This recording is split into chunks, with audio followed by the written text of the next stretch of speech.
Donc Valentin Blanlot, donc je suis diagnostiqueur PEMD et aussi AMO réemploi sur des opérations principalement portées par des maîtres d'ouvrage publics. Donc je suis installé à Hérouville, Saint-Clair, juste à côté de Caen, et je travaille essentiellement sur la région Normandie. Et aujourd'hui, Cécile m'a demandé de vous parler du diagnostic PEMD et surtout en quoi ce diagnostic, donc des produits, des équipements, des matériaux et des déchets, c'était une première étape importante pour concevoir et réaliser une démarche de réemploi des matériaux dans le cadre de la démolition et de la réhabilitation des bâtiments. Avant de commencer, je voulais juste faire un rappel de la réglementation, puisque le diagnostic donc des produits, des équipements, des matériaux, des déchets, c'est une obligation réglementaire qui a été inscrite dans la loi AGEC, donc qui date de 2021 et dont on a les arrêtés complets depuis début 2023. Donc les arrêtés qui permettent de préciser en fait les modalités de réalisation du diagnostic PEMD. Il fait suite au diagnostic, à l'ancien diagnostic déchets. Et cette nouvelle mouture, en fait, a pris en compte la dimension du réemploi, qui sont des pratiques qui se développent de plus en plus sur les chantiers, d'où l'inscription des produits, équipements et matériaux en plus des déchets. Donc, pour rappel, ce diagnostic, il concerne plusieurs types d'opérations. Voilà. Il concerne des opérations de démolition et des opérations de rénovation significatives, pardon, dont la surface cumulée de plancher elle est supérieure à 1000 mètres carrés. Et on parle bien d'opérations, c'est-à-dire qu'on peut très bien avoir des opérations où on a 1000 bâtiments d'un mètre carré. C'est juste, j'exagère, mais c'est pour dire que ça concerne pas des bâtiments, ça concerne des opérations dans lesquelles on peut avoir un ou plusieurs bâtiments. Quand on regarde dans les différents arrêtés, qu'est-ce qu'on entend par démolition? Démolition, c'est une opération qui consiste à détruire une partie majoritaire, donc plus de 50% de la structure d'un bâtiment. On raisonne toujours sur cette surface cumulée plancher. Et rénovation significative, et ça c'est aussi une nouveauté du diagnostic. Avant, ça concernait que les démolitions. La rénovation significative, c'est une opération qui consiste à détruire ou à remplacer plus de la moitié de deux éléments de seconde œuvre. C'est-à-dire, si on rénove un bâtiment ou plusieurs bâtiments, dont la totalité fait plus de 1000 mètres carrés, et qu'on vient détruire ou remplacer plus de la moitié, par exemple, des planchers et des menuiseries, des huisseries, que ce soit menuiserie intérieure, extérieure, dans ce cas-là, l'opération est concernée par cette obligation réglementaire.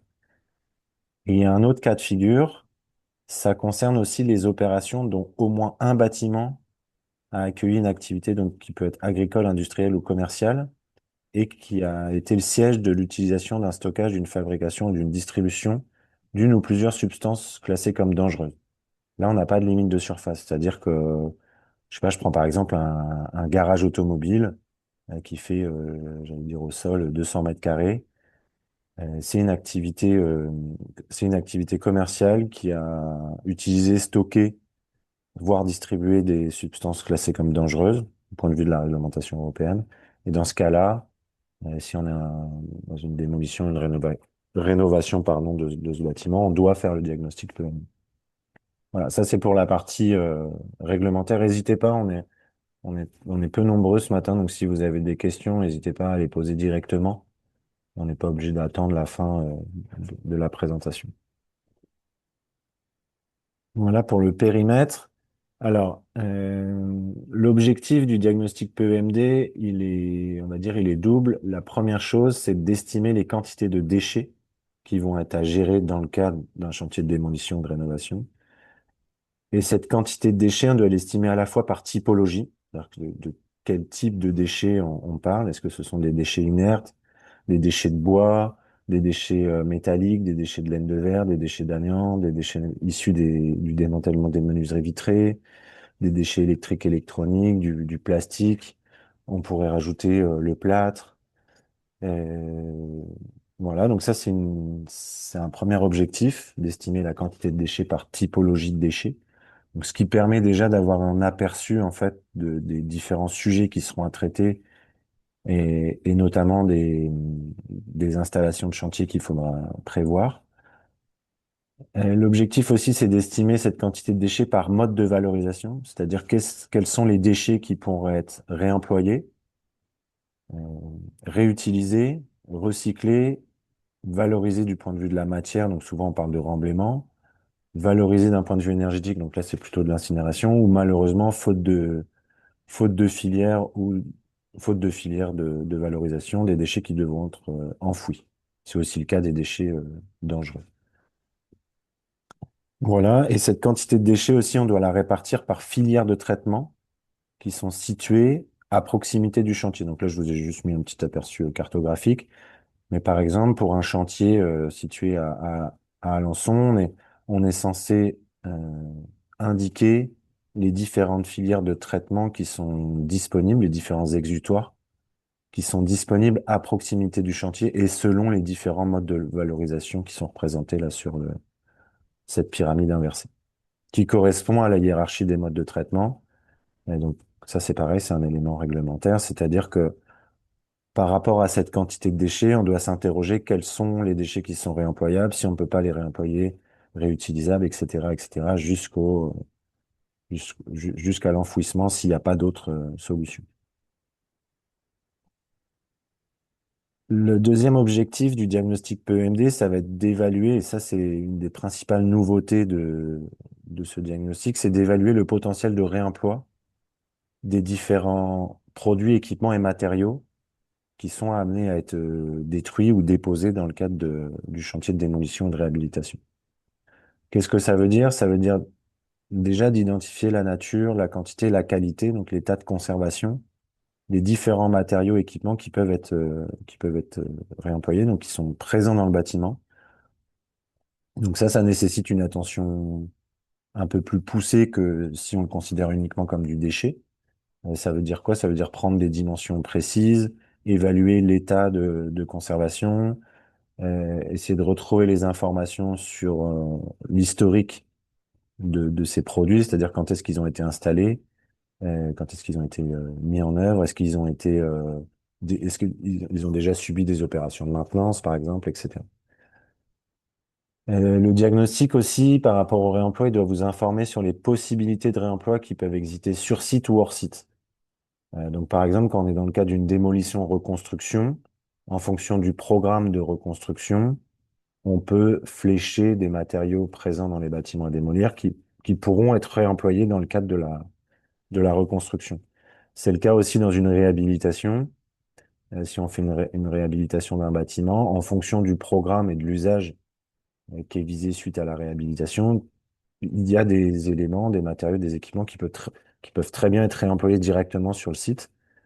Et si malheureusement c'est une démolition, on va dire sèche, c'est-à-dire qu'on doit libérer la parcelle et qu'il n'y a pas de reconstruction derrière, ou que dans le cadre d'une réhabilitation, les matériaux qui sont présents, certes, ils sont en bon état, mais ils correspondent pas aux usages ou aux normes du futur projet.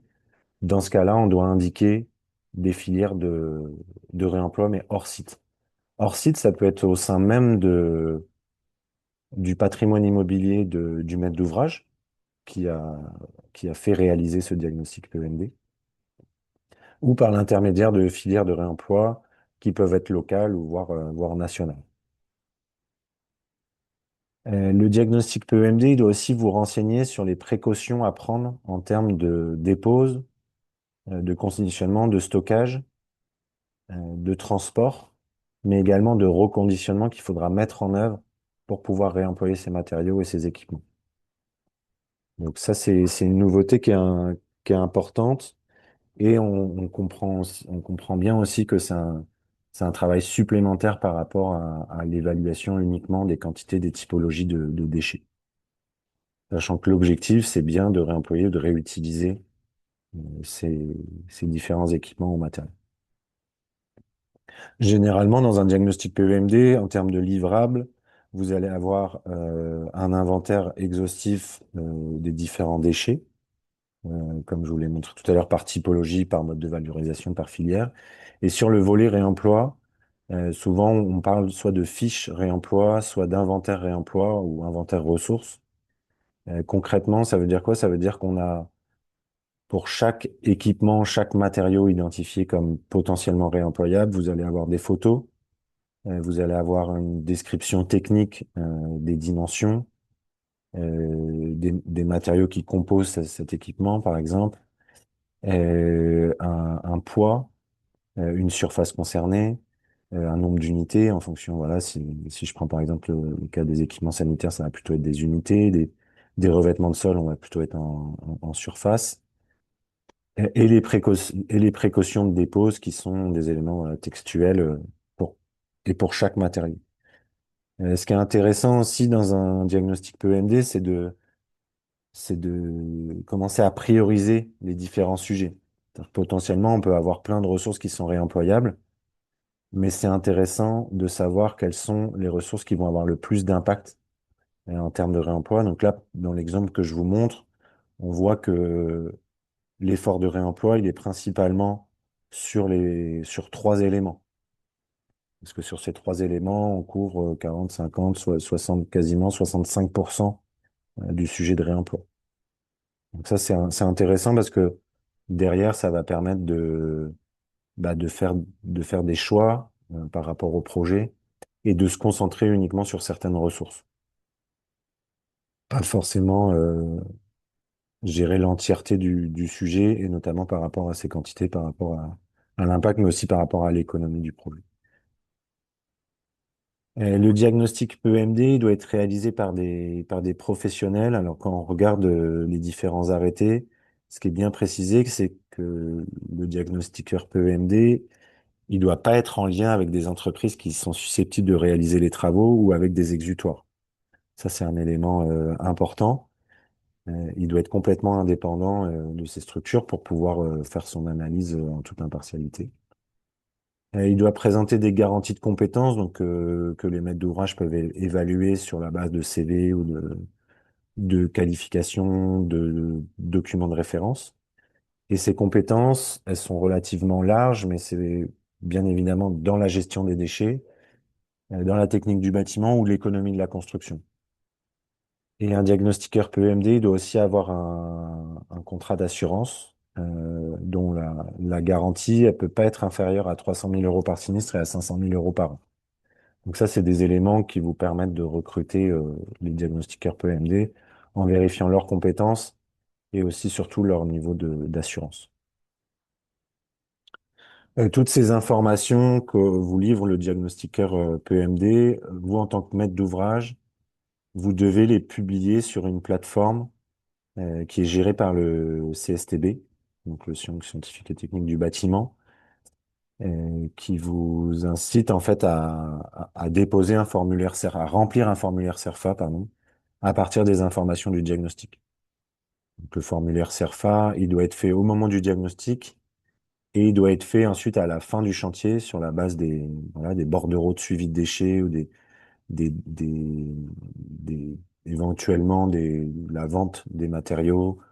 En tout cas, voilà, tout ce qui va vous permettre de recoller les données et de dire que vous avez effectivement géré telle quantité de déchets et que vous avez fait telle quantité de réemploi. Le diagnostic PEMD, du point de vue du réemploi, c'est vraiment la première étape. C'est un prérequis, c'est indispensable pour pouvoir évaluer des scénarios de réemploi. Donc éventuellement, ça peut déboucher sur la réalisation de tests de dépose. Si par exemple, il y a il y a un potentiel de réemploi qui s'avère intéressant sur un certain nombre d'équipements, mais qu'on s'interroge encore sur le coût et la technique, donc le mode opératoire de dépose, un diagnostiqueur PEMD peut très bien voilà, vous inviter à réaliser un test de dépose ou le réaliser aussi lui-même. Il peut y avoir aussi des tests produits, donc là c'est plutôt pour caractériser les matériaux et retrouver leur performance. Et dans tous les cas, euh, ce travail de diagnostic et d'évaluation des scénarios, donc il doit vous permettre, in fine, de définir des objectifs à la fois de valorisation des déchets. Donc, par exemple, je veux que 60% de mes déchets inertes soient recyclés, parce que voilà, c'est des déchets de béton, et et le chantier va nous permettre de faire une déconstruction soignée des éléments de béton pour qu'ils soient triés, et des objectifs de réemploi. Donc, c'est la même chose, c'est-à-dire que c'est des objectifs qui doivent être quantifiés et Et tout ça, on l'évoque en termes de tonnage et de pourcentage par rapport au tonnage global de déchets qui seraient générés. Ces objectifs de valorisation, ils peuvent être inscrits donc en fonction du moment où vous faites le diagnostic. Ils peuvent être fixés dans le marché de maîtrise d'œuvre, c'est-à-dire que vous avez identifié un potentiel de valorisation de déchets, un potentiel de réemploi de vos différents matériaux et équipements, et vous demandez à l'équipe de maîtrise d'œuvre qui sera en charge de la conception du suivi de chantier d'atteindre un certain nombre de ces objectifs et de les décliner dans le projet. Et ces objectifs aussi c'est des objectifs qui vont faire partie du marché de travaux de ou des entreprises qui seront concernées par ce sujet. Donc ça, c'est important parce que ça permet vraiment d'exploiter le diagnostic PEMD qui doit être pour vous un outil d'aide à la décision et qui doit vous permettre voilà, de fixer des objectifs et de suivre la démarche en phase chantier.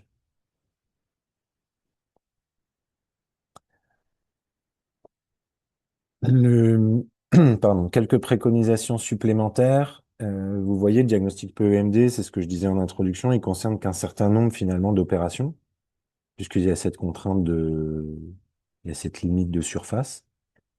Et, ça n'empêche que vous pouvez très bien décider de le généraliser. Je connais certains maîtres d'ouvrage qui font cette pratique. C'est-à-dire que quelle que soit l'opération visée, ils vont réaliser un diagnostic PEMD. Donc déjà, ça leur permet de systématiser ces diagnostics sur l'ensemble de leur patrimoine et ça leur permet d'avoir aussi une vision plus globale voilà, des différentes ressources qui pourraient être réemployées au sein de leur patrimoine. Idéalement, on le fait le plus tôt possible, c'est-à-dire que ça permet vraiment d'anticiper, et comme je disais juste avant, de pouvoir recruter aussi les différentes compétences nécessaires au projet en ayant en tête cet objectif de valorisation de réemploi. Généralement, on le fait après les diagnostics à amiante et plomb, parce que le fait d'avoir connaissance de la présence ou pas de matières dangereuses, ça peut permettre d'être plus précis sur le diagnostic, mais ça n'empêche pas que s'il est fait avant, il peut très bien être mis à jour aussi en fonction des résultats des diag amiante et plomb. Dans tous les cas, c'est un document qui doit être déposé avant le dépôt des demandes d'autorisation de travaux. Donc généralement, voilà, on arrive en phase APD, avant le projet définitif sur un projet, ou à défaut, on a une marge de manœuvre. À défaut, dans tous les cas, voilà, ça doit être avant la signature des marchés de travaux. C'est sûr que s'il est fait juste avant la signature des marchés de travaux, c'est compliqué de l'utiliser comme levier pour pouvoir mettre en œuvre une démarche de réemploi. Mais sachez que voilà, que la réglementation autorise d'aller jusqu'à cette date limite. Le diagnostic PEMD, vous avez vu, il parle d'opération. Mais ça peut être aussi réalisé à différentes échelles, notamment sur la partie réemploi. C'est-à-dire qu'on peut très bien réaliser un diagnostic réemploi à l'échelle d'un programme d'aménagement ou de renouvellement urbain. Donc, ce qui permet d'avoir une vision d'ensemble, et très en amont, et d'anticiper par rapport à ce programme d'aménagement entre les bâtiments qui vont être démolis, ceux qui vont être habilités, les nouveaux bâtiments qui vont être construits, de pouvoir voilà, définir une stratégie de réemploi des ressources à cette échelle. Euh, et c'est aussi un outil qu'on peut déployer à l'échelle d'un patrimoine immobilier. Donc, j'ai accompagné différents maîtres d'ouvrage à ce sujet. Et là, ce qui est intéressant, c'est qu'on a vraiment une vision transversale. Parce que la plupart du temps, voilà, on a une bonne connaissance de son patrimoine immobilier. On a aussi généralement un plan pluriannuel d'investissement, c'est-à-dire qu'on sait cibler les bâtiments qui vont être démolis, ceux qui vont être réhabilités, ceux qui vont être construits.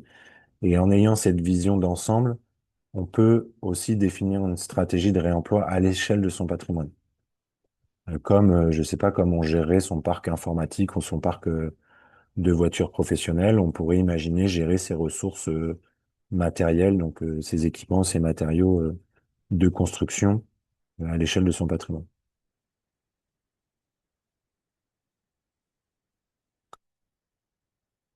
Voilà. J'espère que vous êtes toujours là et que je vous ai pas, et que ça a été On est clair. toujours là. Peut-être qu'il y Je a parle à des- mon ordinateur, mais peut-être que vous avez, enfin, j'espère que vous avez des questions. Moi, j'ai des questions, mais peut-être qu'il y a des questions aussi. Je vais vous laisser prendre la parole si vous le souhaitez. Je ne sais pas si vous avez des questions. Pas de questions particulières. Allez, Xavier? une petite question quand même. Non, non, ouais, pas de question, en effet. C'était, comme j'en entends tout le temps parler avec le grand chantier, je voulais savoir un petit peu ce qu'il y avait derrière. Donc, c'était plus une découverte. Donc, merci, Valentin. Je t'en prie, Xavier. Oui, c'était assez clair, Ouais, ouais. pour toi. Ouais, ok. Ouais, moi j'avais Et, deux, trois petites questions. Et c'est vrai qu'on a parlé de grand chantier, parce que sur la résidence du Havre, du coup, j'ai eu l'occasion avec Permac de tester, tu sais, un logiciel. Alors, c'est un logiciel, enfin, en tout cas, une application ouais. pour faire le diagnostic. Et parce que tu disais effectivement qu'il y avait, en général, il y avait des photos, enfin, voilà, il y avait des éléments. Et moi, j'avais trouvé ça, alors, je n'ai pas forcément le nom en tête, mais je crois que c'est Permac qui a dû développer ça. C'est intéressant, je trouvais ça intéressant de pouvoir rapidement en fait prendre la photo, pouvoir avancer en fait de pièce en pièce tout en et j'ai remarqué quand même que ça prenait aussi un certain temps et peut-être tu peux donner quelques éléments là-dessus, c'est-à-dire à peu près combien de temps ça peut prendre sur j'imagine que ça dépend de la surface aussi et du coup dans les opérations forcément ça prend le temps aussi ça veut dire qu'il faut y dédier un certain temps et comme tu parlais d'anticipation, en fait, comment toi, Oui. tu vois les choses, c'est-à-dire comment c'est intégré finalement dans la temporalité du chantier aussi. Alors aujourd'hui, dans les pratiques, moi, ce que je peux observer, c'est que c'est plutôt bien anticipé. Généralement, soit ça fait partie des missions de l'équipe de maîtrise d'œuvre, auquel cas ils vont co-traiter ou sous-traiter avec un diagnostiqueur PEMD. Et donc c'est réalisé en phase de diagnostic. Donc en même temps que l'équipe fait son diagnostic architectural et technique, le Mhm. diagnostiqueur PEMD faut faire son travail sur la partie déchets et réemploi. Ce qui fait que ça permet voilà d'avoir un document commun et d'intégrer dès la phase de diagnostic les enjeux de réemploi.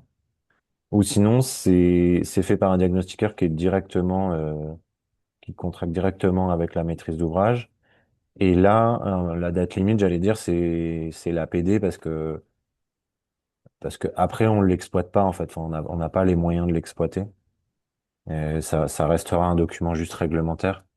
Mais c'est dommage parce qu'effectivement ça prend un certain temps. Alors l'évaluation du temps, moi je sais que par exemple quand j'ai une demande de mission sur un diagnostic PEMD, en fait elle va vraiment dépendre de pas mal de facteurs. Alors, déjà de la typologie de l'équipement. C'est-à-dire que si c'est du bâtiment, pardon, si on est par exemple dans le cadre de logements sociaux où on a une, une forme d'homogénéité du parc, c'est-à-dire que je sais pas, c'est trois immeubles, mais en fait ces trois immeubles sont identiques d'un point de vue du système constructif. Il y a deux typologies de logements différentes, c'est-à-dire qu'on a des T2 et des T3. Ils ont été construits la même année. Et ça va aller beaucoup plus vite que si on est, par exemple, dans un établissement scolaire avec plusieurs bâtiments qui ont été construits, qui sont construits différemment, à des dates différentes, qui ont eu un historique de rénovation aussi qui est différent. Euh, il y a donc ces deux éléments-là, c'est-à-dire de quel type de bâtiment on parle, sa complexité. Et ensuite, il y a aussi le projet en tant que tel. C'est-à-dire que si on est sur une démolition, il y aura beaucoup plus d'éléments à identifier que si on est dans une réhabilitation, par exemple en site occupé. D'accord. Donc finalement, c'est du cas par cas, mais ce qui va prendre du temps, c'est vraiment la visite. Enfin, ce que j'appelle la visite, c'est le repérage sur site. Parce que concrètement, les différentes étapes, c'est on prend connaissance du projet, donc il y a une étape de préparation, où là, c'est de l'analyse documentaire pour connaître le bâtiment, euh, connaître le projet sur ce bâtiment ou ces bâtiments. Ensuite, c'est du relevé sur site. Donc là, effectivement, on peut s'aider de logiciels, d'applications. Moi, j'ai mes propres outils. C'est un relevé généralement qui s'opère à deux. Euh, Ça permet d'être plus efficace. Et ensuite, il y a toute une phase d'analyse des données, de rapport et aussi de présentation. Ça, c'est, alors, je sais pas si tous les diagnostiqueurs le font, mais moi, je sais que je prends toujours ce temps de présenter les résultats à la maîtrise d'ouvrage, à la maîtrise d'œuvre, pour pouvoir échanger. Déjà, c'est un moment aussi de sensibilisation, d'explication, Oui. et de commencer à échanger sur, OK, on a compris le sujet, c'est les déchets de béton, c'est le réemploi, par exemple, des radiateurs, des équipements sanitaires et du revêtement de sol. Très bien, on va se concentrer sur ces sujets et on va essayer de les intégrer dans le projet. Donc finalement, ça Exactement, dépend vraiment du du projet. projet et des bâtiments qui sont concernés. Mais ça prend ça va de 3 à 15 jours, quoi, en fait. Ah oui, Ça peut être très long. effectivement. Parce que des fois, là, j'ai fait un diagnostic, par exemple, sur un hôpital. Il y avait plein de bâtiments. Tout est occupé. Il y a un phasage du chantier qui est très complexe. Il y a plein de systèmes constructifs différents, un historique, pareil, assez fourni.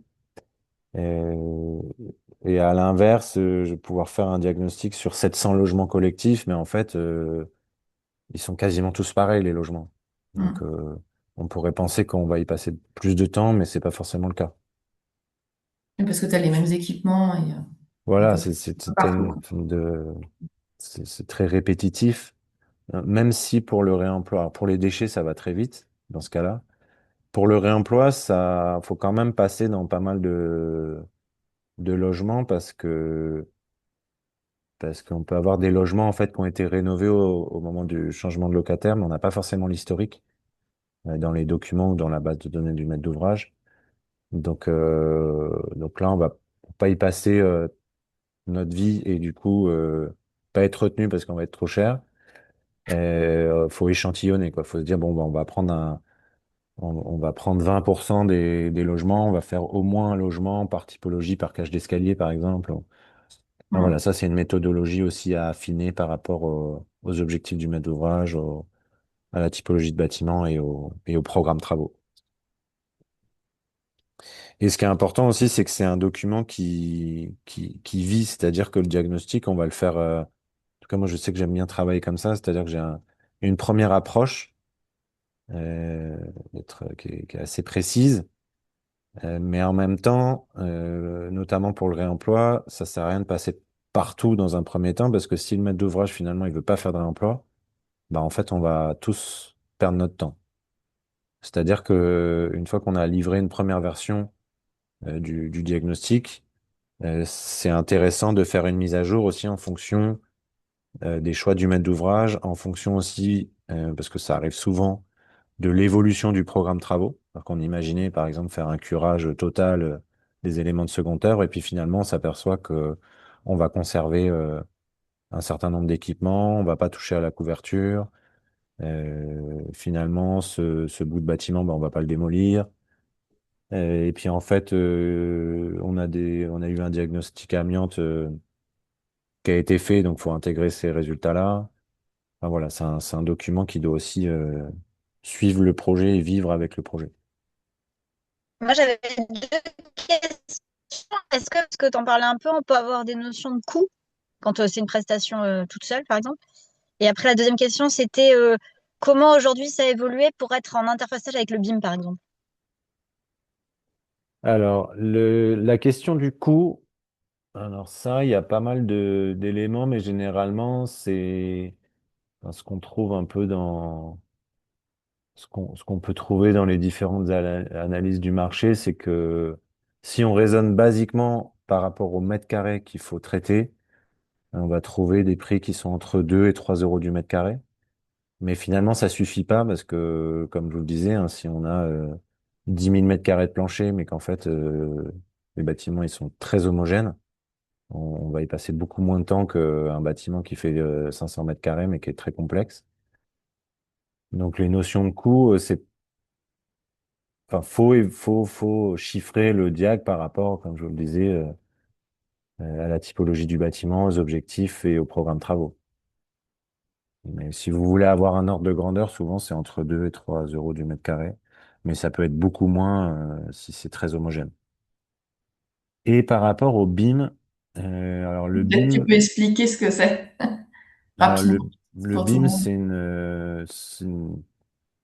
enfin, c'est un concept de modélisation d'un bâtiment et qui a vocation surtout à être un document qui est partagé déjà au niveau de la maîtrise d'œuvre pour avoir une représentation en 3D des bâtiments et aussi qui doit servir à l'exploitation, la maintenance. En fait, c'est une base de données de tout ce qui compose le bâtiment avec une représentation en plan, en 2D et en 3D. Et dans cette base de données, tu as toutes les informations sur les différents matériaux et les différents équipements et tu as tout l'historique qui doit voilà, aussi te permettre d'interroger cette base de données pour savoir exactement ce qu'il y a, s'il y a de la maintenance à faire ou pas. Et le réemploi, ça commence à être intégré enfin, comme des informations à prendre en compte. Et moi, aujourd'hui, je l'exploite pas du tout au niveau du diagnostic. En fait, déjà, quand j'arrive à avoir des DWG des bâtiments, je suis content. Généralement, c'est quand même beaucoup des PDF. Ça, c'est pareil, hein, c'est un élément à prendre en compte dans le coût, parce que si on a zéro plan du bâtiment, ben, ça va forcément coûter beaucoup plus cher que si on a des plans DWG qui sont très à jour. Parce qu'on va passer moins de temps à faire des relevés. On va plutôt se concentrer sur le réemploi plutôt que d'aller prendre des cotes du bâtiment. Et par contre, sur la partie intégration d'éléments de réemploi dans un projet de construction ou de rénovation, là, effectivement, on peut intégrer le réemploi dans le BIM. Et ça se fait assez simplement. Enfin, il n'y a pas de spécificité particulière liée au réemploi, puisque toutes les informations de traçabilité d'historique qu'on va avoir sur les équipements, on va les renseigner dans le BIM et on va en faire un calque à part entière qui va permettre de dire, bah, affiche-moi tous les éléments qui sont à déposer pour réemploi ou qui sont intégrés et qui proviennent du réemploi. Mais du coup, il y a un interfaçage déjà. C'était aussi pour moi un peu la question de est-ce que c'est déjà interfacé ou automatisé entre ce qui ressort du coup du diagnostic PMD qui est conservé après pour le projet futur. Alors, il y a, alors, je sais pas si j'ai très bien compris la question, mais l'interfaçage, il se fait au moment où la maîtrise d'œuvre va modéliser en fait le bâtiment. Et c'est là on va signifier que tel et tel élément est issu du réemploi ou est à déposer pour réemploi. Ok, non, je me demandais s'il y avait un lien avec le rendu du diagnostic PEND pour récupérer et un peu automatiser quelque part la chaîne, quoi. Ah oui. Enfin, en tout cas, dans les outils PMD que je connais, non. Il y en a un qui était Batirim, qui était un outil de Suez, qui était un outil, mais qui est vraiment adapté à des très grosses opérations, qui était un outil de relevé directement basé sur le BIM, avec beaucoup d'opérations manuelles, mais j'imagine que derrière, la base de données, on peut la récupérer. Enfin, en tout cas, elle est dans un format exploitable par les logiciels BIM. Et sinon, par rapport au BIM, il y a un projet qui est en cours au niveau de l'école Builders, qui est une école d'ingénieurs de la construction basée Mm. en périphérie de Caen, qui est un projet européen qui s'appelle Circle BIM, et dont l'objectif, c'est bien d'intégrer la dimension économie circulaire des projets en BIM. Donc, probablement qu'il y aura des évolutions aussi par rapport au réemploi et au BIM à travers ce projet. Ouais, j'y pensais aussi ouais, ce projet de l'école Builders, parce qu'on était allé voir C'est le tout la début du présentation. projet. Mm. Mais l'objectif, c'est bien voilà, de savoir ce qui relève de l'économie circulaire dans le bâtiment. Et par rapport au réemploi, ça a aussi un impact sur la maintenance. Parce que dans le réemploi, ce qui va être important, c'est de connaître la durée d'usage restante, en fait, la durée de vie restante des équipements. Et si c'est correctement renseigné, le BIM peut facilement nous alerter ou en tout cas nous donner l'information, savoir depuis quand Depuis quand le matériau il est installé dans ce bâtiment, mais finalement depuis quand il a été mis en œuvre. Mm. Merci. Je t'en Merci prie. Valentin. Et sur oui, sur le projet Circle Beam, je pense qu'on aura l'occasion d'en reparler au niveau du club, puisque on avait assisté à la présentation et l'école aussi avait envie de diffuser plus largement, je crois qu'ils l'ont fait au forum régional, de Oui. diffuser un peu plus leur modèle pour qu'ils puissent aussi être saisis par d'autres acteurs d'ailleurs que l'école, voire même de le diffuser. Donc je pense qu'effectivement, c'est un sujet sur lequel Oui, et puis moi pourra discuter. je le vois à l'échelle des projets que je peux participer. Dès qu'il y a parce que c'est vrai que c'est une compétence qui est de plus en plus demandée dans les équipes de maîtrise d'œuvre. Donc à partir du moment où il y a la compétence, moi, j'essaie d'intégrer le réemploi dans le BIM parce que en fait en termes de conception ou même derrière de suivi de chantier, c'est tellement important d'avoir un plan avec les éléments de réemploi qui soit matérialisé au-delà du cahier des charges écrit, hein. C'est important pour toute l'équipe, c'est important pour les entreprises qui vont faire les travaux. Donc finalement, si on le fait en 2D, on est très bien capable de l'intégrer en 3D dans le BIM.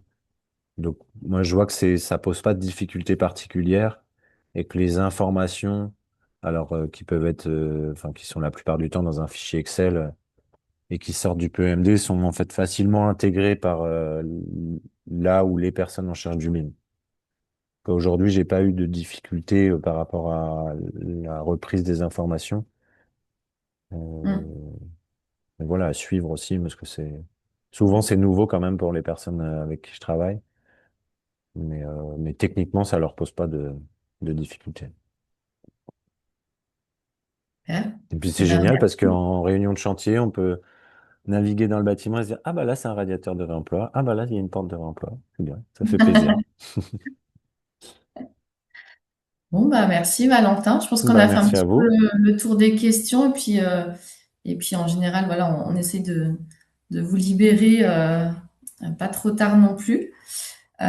Juste pour préciser qu'on aura encore un webinaire en juillet, donc ce sera le 9 juillet et ce sera autour des objectifs de développement durable, donc sous le prisme du réemploi bien sûr, avec Laure Brevard, donc qui est ambassadrice ANBDD. Donc avec la NBDD, on est en train de travailler un support qui permettra voilà, de mieux connaître les objectifs de développement durable, mais surtout de voir le lien entre le réemploi et les ODD. Et je pense que ça peut être voilà, très intéressant de croiser les regards et puis d'avoir la NBDD aussi avec nous. Et puis on fera une pause voilà, en août. Et dans les événements du club, je vais préciser aussi qu'on a une visite de terrain le 26 juin à Argentan. Donc voilà, je pense que peut-être vous avez des informations, mais sinon je peux vous les renvoyer si vous le souhaitez. Elles sont aussi sur notre site internet. Donc on a une visite avec les architectes de la nouvelle école Ginette Kolinka, donc le groupe scolaire qui a été livré d'ailleurs, on peut dire, et qui va ouvrir à la rentrée de septembre. Et donc on est sur une visite qui permet à la fois de voir la partie biosourcée bois du bâtiment, qui est assez remarquable sur le bâtiment, la ventilation naturelle low-tech, donc on aura tout un pan low-tech et aussi un pan réemploi sur le bois, tout en voilà en axant aussi la visite sur finalement le défi climatique, puisque c'est une école voilà, qui est, on va dire, nouvelle génération et qui a été construit dans le but justement de pouvoir avoir cette ventilation naturelle et d'avoir des températures qui sont voilà, plus agréables à l'intérieur, tout en ayant aussi une cour végétalisée, une cour oasis. Donc voilà, si vous êtes libre le vendredi 26 juin, ce sera le matin. Ça sera vraiment une visite très intéressante, d'autant que l'école ensuite va ouvrir ses portes à la rentrée. Donc, on aura peut-être moins l'occasion de visiter le projet avec les deux architectes donc, et la collectivité qui devrait être là aussi.